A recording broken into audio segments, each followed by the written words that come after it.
is Jesse Penner, and I'm from Alberta, Canada, and today I was going to talk to you about my Sanyang 35mm 2.8 lens. It's for the full frame. It's similar to the Sony version. I don't have the Sony version.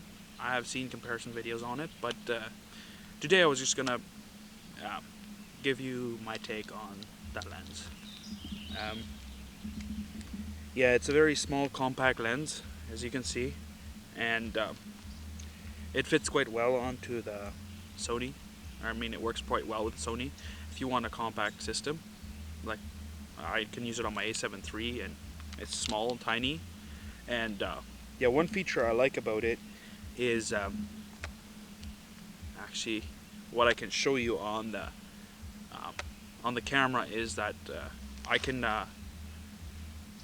zoom in, and then I can find focus on it, and that makes it quite effective if I want to take pictures, even if I would use it as my binocular or something. I mean, it's kind of a little bit, people are always saying is how these big lenses are like spy lenses, but actually they're very obvious. So I mean, technically aren't. I mean, that's yeah, they're very obvious. And I mean, the small ones, it's not like yeah, no, not for spying, but I mean, if you want to go bird watching, like I sometimes do, then I can even use my lens on the camera, and I can just use the focus magnifier, and I can quite clearly see and also stabilization. So you practically have a pair of stabilized binoculars on you, and that's quite handy to have. It's tiny and it's pretty easy to just haul along, and you have a stabilized binoculars. Like the A7 III has stabilization, which is actually works quite well on this lens. And yeah, the colors are quite neutral, so you don't have extra sharp colors. And that's another thing I like about the Sanyang in comparison to the Sigma, is the colors are flat. I think kind of that Sony colors are almost, I mean, in between kind of. I mean, the others just kind of go to the extremes. Like the Sigma are very sharp and contrasty and saturated colors. And I know you can change that post, especially with pictures if you're taking raw images, but when you're taking video, you can't really change quite as much. Even though after I started, I used to edit some on Premiere Pro, but I canceled my subscription because I didn't want to keep paying that monthly fee. Anyways, right now I'm using DaVinci Resolve.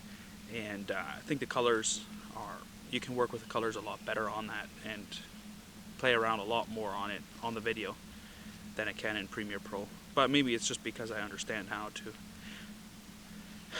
I'll probably be making another video on DaVinci Resolve and how I feel, what its best features are, like as a beginner, and different stuff, how it is to work.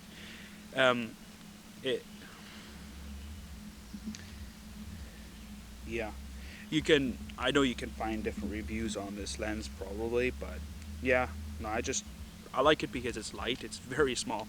I mean, you can't say that there's no small lenses for the Sony system, the mirrorless system.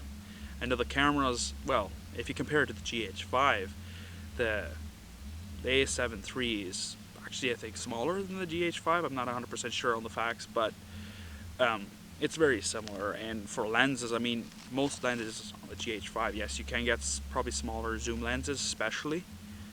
The Sony full frames are quite large, which actually every full frame lenses for the mirrorless, they're all large. Full frame lenses are just big and narrow, but that's the thing about this lens here. It's tiny, and it's not very big. And what I like about it is because it's so small, you'll take it somewhere. Just go somewhere if you want to take pictures, and you can just take it along and just stick it in your small bag, and you don't have to. It's not big and bulky, so yeah, like those big full. Yeah, I actually don't have any of the G Master zoom lenses, but planning to get some in the future, so we'll see when that happens. Anyways, if you enjoyed this video, please hit the subscribe button. I'm pretty new to YouTube, but I'd really appreciate it if you'd subscribe and hit the like button, and we'll see you later.